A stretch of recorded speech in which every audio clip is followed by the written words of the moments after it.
Salut à tous, on se retrouve pour l'épisode 3372 du Zap Image. On commence aujourd'hui en ce mardi 29 juillet avec des anniversaires. Et on commence tout d'abord avec le milieu néerlandais de Manchester City, nouveau joueur. Il a été transféré il y a quelques semaines. Il s'agit de Reinders, il fête aujourd'hui ses 27 ans. L'ancien joueur de l'AC Milan lui souhaite bien sûr un bon anniversaire. Également Renato Vega, donc joueur actuellement défenseur central de Chelsea, mais joueur qui a de fortes chances de quitter Chelsea sur le mercato. Il fête aujourd'hui ses 22 ans. Le jeune portugais Yacine Adli, milieu défensif de l'AC Milan, il fête aujourd'hui ses 25 ans. Par exemple, Ayoze Pérez, l'avancante de l'équipe de Villarreal, il fête aujourd'hui ses 32 ans. On continue, on revient nous sur l'Euro féminin, qui s'est officiellement terminé avant-hier avec la victoire de l'Angleterre. Et à noter les gars, c'est un carton d'audience, que ce soit en Angleterre ou en Espagne, donc plus haut pic d'audience de l'année en Angleterre pour la finale de l'Euro, record également en Espagne, donc beaucoup soit de supporters de foot ou même ceux qui ne regardent pas trop le foot ont regardé tout simplement cette finale entre l'Espagne et l'Angleterre, où l'Angleterre s'est imposée au tir au but. Et à noter que les Anglais, c'est fou quand même ce qui s'est passé, donc victorieuse contre l'Espagne, donc 3 au tir au but. L'Angleterre a remporté son deuxième Euro dimanche à Bâle, le tout en ayant mené que durant 4 minutes et 52 secondes dans la phase élimination directe de la compétition. Sinon, soit il y avait match nul, soit elles étaient menées. C'est fou, seulement 4 minutes elles ont mené et elles ont gagné tout simplement cet Euro. Donc dans la phase élimination directe, donc c'est-à-dire à partir des quarts de finale, elles ont mené seulement 4 minutes lors des rencontres. On continue, on revient nous sur le football masculin. On va parler de quelques joueurs actuellement en vacances, comme Kvaratskhelia, qui a partagé quelques photos sur ses réseaux sociaux. On peut voir qu'il s'est totalement fait arracher par le soleil, un énorme coup de soleil bien sûr pour Kvaratskhelia. Donc pour lui et ses collègues du côté du PSG, retour maintenant dans 8 jours. Donc c'est pas le mercredi demain, c'est plutôt le mercredi 6 août prochain, le retour à l'entraînement pour les Parisiens, une semaine avant la Super Coupe d'Europe face à Tottenham. À noter qu'il y a aussi un ancien Parisien, Kylian Mbappé. Lui aussi, encore quelques jours de vacances. Donc le Real Madrid reprendra, ils reprennent, c'est lundi prochain, l'entraînement. Petite photo de Kylian, lors de ces derniers jours de vacances.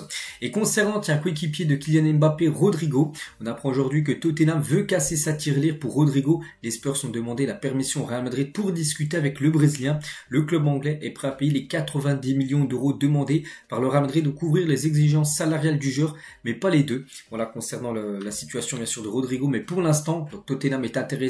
Mais le joueur, lui, est-ce qu'il est intéressé pour la Tottenham? Pas du tout. Aucun intérêt de Rodrigo pour Tottenham. Le Brésilien vise un plus grand club que Tottenham, parce qu'il sait qu'en allant là-bas, ça sera différent du Real, où il a gagné quand même pas mal de trophées, donc soit des Ligues des Champions, des Ligas, peu importe. À Tottenham, c'est un peu plus compliqué de gagner des trophées, même s'ils en ont remporté un il y a quelques semaines avec l'Europa League. Donc pour l'instant, lui, il n'est pas du tout chaud, pour signer du côté de l'équipe de Tottenham. On continue toujours avec ce mercato. Donc là, on est en plein mercato. Donc voilà, on est quand même le 29 juillet, donc il reste quand même plus d'un mois de mercato.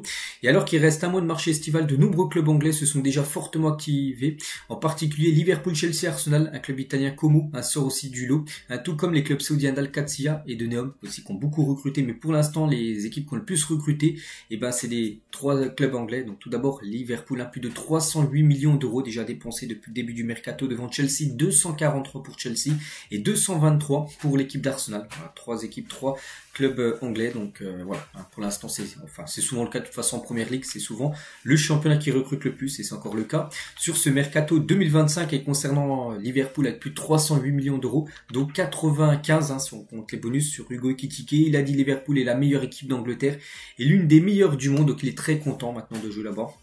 Bien sûr, Hugo Ekitike, on attend maintenant ses premiers pas, ça pourrait être là lors de cette pré-saison, avec les Reds qui sont toujours actuellement en Kong, bien sûr, Liverpool. Il leur reste encore quelques rencontres de pré-saison à effectuer. Et toujours avec Liverpool, parce que c'est pas fini, déjà 308 millions d'euros dépensés, mais pourrait dépasser facilement la barre peut-être des 450 millions en achetant ce joueur. Donc Liverpool prévoit d'envoyer 138 millions d'euros, plus bonus à Newcastle pour Alexander Isak. On sait qu'Isak, c'est sûr, il a demandé à quitter Newcastle, il veut changer de club et lui il va à Liverpool. Même si Hugo Ekitike est arrivé, pas peur de la concurrence, ou peut-être les deux pourraient être associés en attaque ensemble. Donc voilà, Liverpool prévoit d'envoyer quand même 138 millions d'euros à Newcastle pour s'offrir l'attaquant suédois. Sinon, il y a d'autres joueurs, les gars, d'autres joueurs pour d'autres clubs qui sont libres actuellement, des joueurs qui n'ont plus de contrat. Donc voilà, par exemple, Hakim Ziyech, actuellement, il est sans contrat, il peut s'engager où il le souhaite, c'est pas mal. Donc il y a aussi Lucas Vazquez, il y a Luka Jovic, Eriksen, Luc de Jong, Tagliafico, même si on parlera après, il pourrait prolonger à Lyon, Reguilon ou même Dominique Calvert-Lewin. Donc tous ces joueurs actuellement sont sans contrat depuis le 30 juin dernier, donc ils peuvent s'engager où ils le souhaitent, donc il y a quand même des bons coups, je pense, à faire pour certains clubs.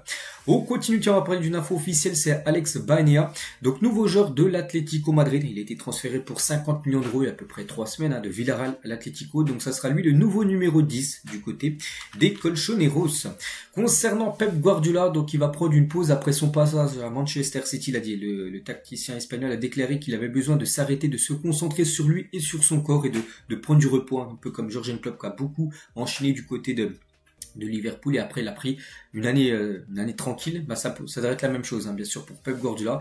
Voilà, peut-être après il reprendra peut-être un club ou une sélection, parce qu'il a toujours eu le rêve de prendre une sélection pour une Coupe du Monde, mais après il arrêtera certainement moins pendant un an après son aventure du côté de City. Toujours avec Guardiola, laissons Lamine Yamal faire sa propre carrière. Donc le simple fait qu'on le compare à Messi, c'est comme comparer un peintre à Van Gogh. Pep Guardiola donne son avis, hein, sur la comparaison entre Lamine Yamal et Messi. Après 15 ans de jeu, on pourra dire s'il est meilleur ou pire.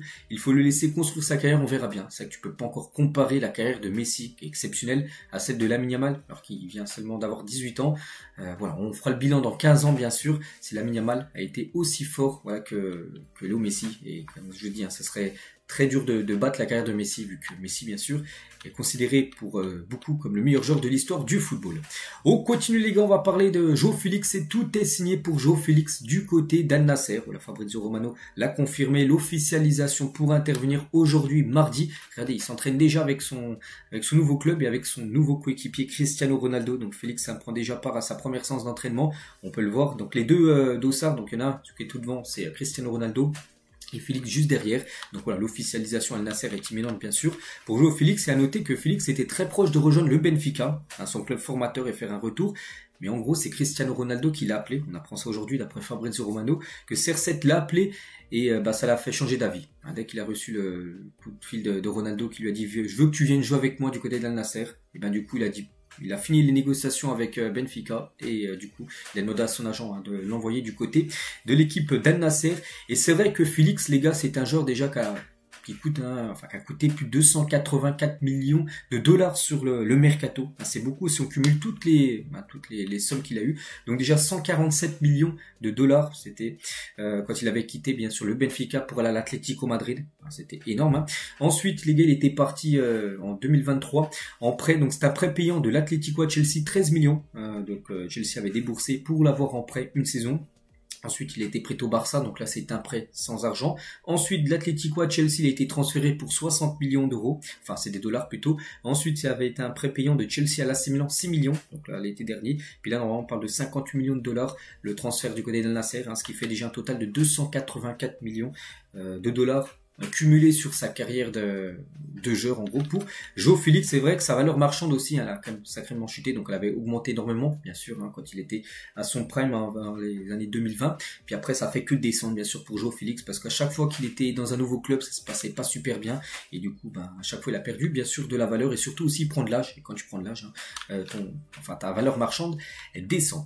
On continue, on va parler du FC Barcelone, et Marc-André Ter Stegen s'est rendu seul à Bordeaux pour se faire opérer. Vous savez que Ter Stegen, donc il a des gros problèmes, enfin il a mal au dos, il doit se faire opérer du dos, et il s'est rendu seul à Bordeaux parce que c'est là-bas où s'est passé son opération. Donc il a refusé que des représentants du Barça l'emmènent sur place. Donc il fait les choses tout seul maintenant, Marc-André Ter Stegen. Concernant notre gardien, Lucas Chevalier va signer du côté du Paris Saint-Germain. Accord verbal entre le PSG et le LOSC, un contrat de 5 ans, 40 millions d'euros. D'après Foot Mercato, on sait que du côté du PSG, le poste de gardien est totalement indécis, avec Donnarumma qui devrait partir, et du coup il faudrait trouver son remplaçant. Et d'après toutes les infos là qui circulent, Chevalier, les gars, devrait s'engager du côté du PSG. On apprend que le PSG est confiant pour boucler l'arrivée de Chevalier à 40 millions d'euros plus bonus. Donc Lille, après, demande 55. Hein, bien sûr, Lille demande toujours plus d'argent. Mais bon, s'il venait être transféré pour 40 millions d'euros, il deviendrait le 5e gardien le plus cher de l'histoire du football. Ex aequo avec Ederson, il y aura Onana, Buffon, Alisson et Kepa. Toujours le gardien le plus cher de l'histoire du foot. Et voilà, ce serait un gros montant, surtout pour un gardien de but. On sait que les gros montants sont souvent pour les attaquants. Mais voilà, 40 millions d'euros pour un gardien. Donc voilà, le PSG pourrait frapper bien sûr très fort, et Lucas Chevalier après pourrait être mis aussi en concurrence avec Donnarumma, parce que Donnarumma, on se dit, il va partir, il peut aussi rester et finir son contrat du côté du PSG s'il n'y a pas un projet intéressant pour Donnarumma. Et du coup, s'il y a les deux gardiens, et ben en gros, Luis Enrique décidera lequel il mettra titulaire, un peu comme cette saison avec Donnarumma et Safonov. Donc là, Safonov serait du coup le troisième gardien, et ça se jouera entre Chevalier et Donnarumma. Donc voilà ce qui se dit actuellement concernant l'équipe parisienne. Et toujours tiens avec le PSG, à noter que Quentin N'Djantou, donc un tout jeune joueur de 18 ans, signe son premier contrat pro au PSG. Paris sécurise son milieu offensif, et ça c'est une bonne nouvelle parce que Paris a l'habitude souvent de perdre ses meilleurs joueurs du centre de formation qui partent dans d'autres clubs. Et ben lui en tout cas, le PSG lui a donné proposé un premier contrat pro. Ça c'est une très bonne nouvelle de garder ce joueur parce que c'est une pépite du côté de Paris. Et on finit juste avec 2-3 infos les gars. Donc Jorel Atto, donc défenseur central de 19 ans de l'Ajax, et joueur néerlandais, devrait s'engager du côté de Chelsea. On sait que Chelsea a beaucoup recruté en attaque, mais il faut aussi recruter défensivement. Et voilà, ce joueur devrait débarquer du côté de Chelsea. On parle d'un transfert aux alentours des 40 millions d'euros. Et concernant l'Olympique de Marseille, regardez, ça fait la une du journal L'équipe aujourd'hui. L'OM craque sur Igor Paixão, vous savez, ce joueur du Finland, ce joueur brésilien. Et bien, il fait la une aujourd'hui de ce journal L'équipe parce qu'il va débarquer à Marseille. Donc après de longues semaines de négociations avec Feyenoord à Rotterdam, donc Marseille a enfin arraché la signature de l'ailier brésilien pour un montant record de 35 millions d'euros. Donc voilà, accord OM Feyenoord pour Igor Paixão, donc ça pourrait être officiel aujourd'hui. C'est une grosse recrue, lui c'est un ailier les gars, c'est un joueur offensif, il met le feu dans les défenses, donc là il mettra le feu dans les défenses de Ligue 1 saison prochaine, aussi en Ligue des Champions. Le club olympien a réussi à devancer Leeds United, qui était très intéressé, l'équipe anglaise. Le joueur a été autorisé à voyager à Marseille pour passer sa visite médicale qui pourra avoir lieu aujourd'hui, mardi. Donc si tout est ok, peut-être ce soir, peut-être demain, ça pourrait être officiel. Et l'opération avoisine les 35 millions d'euros pour Igor Paixão. L'OM a recrue la plus chère de l'histoire du club, parce que pour l'instant, le joueur le plus cher à Marseille, c'était Vitinha. Donc pas le Vitinha bien sûr du PSG, mais le Vitinha là à droite, 32 millions d'euros. Il avait quitté, je sais plus ce que c'était, Braga pour Marseille. Et ben Paixão, ce serait 35. Donc en gros, voici les 5 recrues les plus chères avec Greenwood, Wai, Payet, Vitinha et Paixão qui devrait devenir la recrue la plus chère de l'histoire de l'Olympique de Marseille. Et concernant le Feyenoord, le club de Paixão, donc peut vendre pour quasiment 100 millions d'euros cet été. Ils ont déjà vendu David Anco 30 millions d'euros à l'Atlético Madrid.